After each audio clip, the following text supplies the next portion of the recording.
साकार हेला 70 वर्षर स्वप्न पूरण हेला बहुदिनर आशा। गंजाम जिला सोरडा एनएससी मुख्य रास्ता पार्श्व दयनीय अवस्था रहुथिबा 28 परिवार बाईंसरे तैयारी विभिन्न सामग्री तैयारी करी जीविका निर्वाह करुथिले। हेले मुंड गुंजिबाकू पक्का घर खंडिए नथिला। बहु विलंबरे हेले मध्य एमानक उपरे पड़िला प्रशासनर दृष्टि। सोरडा सहर रे एक सरकारी जागारे तैयारी हेला पक्का घर सहित भल रास्ता करागला पानीय जल पार्क बैठक मंडप और विद्युत व्यवस्था।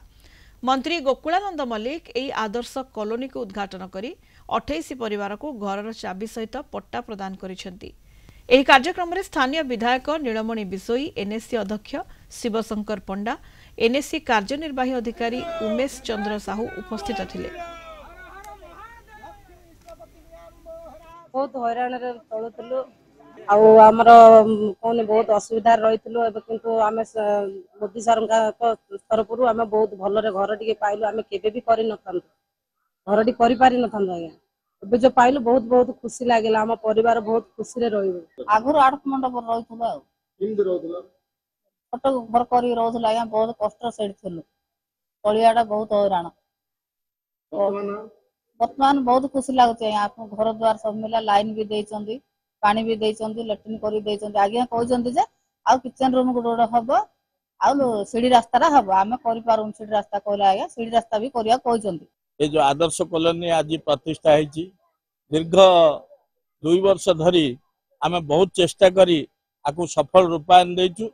28 परिवार बर्तमान बासहीन परिवार आज एठार थैथान होती। आगो को भी आम चेष्टा करूँ आउ 10-15 एठार थैथान करने को। सरकार तरफ जगह 300 स्क्वायर फुट आ प्रत्येक घर को जो 2 लाख टंका लेखे देती से गृह निर्माण करी रोड आउ घर आउ पार्क आर जो कोठ घर टाइप रो गोटे घर करा सोरडा एनएसी रे 28 जन भूमिहीन को पूरा संपूर्ण भाव जगह दे घर करी आज हस्तांतर करा यार मूल्य गोटे गोटे 2,20,000 टंका 28 भूमिहीन जेहेतु सरकार कथा देते आम सरकार आसवा पर प्रत्येक लोक जार भूमिहीन अच्छा से जगह देवा और प्रधानमंत्री आवास जार मुंड उपर चाल घर अच्छी छात घर करवा समस्त मौलिक अधिकार योग्य हिताधिकारी को चिन्हट कर पहुंचेवा ये हूँ सरकार दायित्व।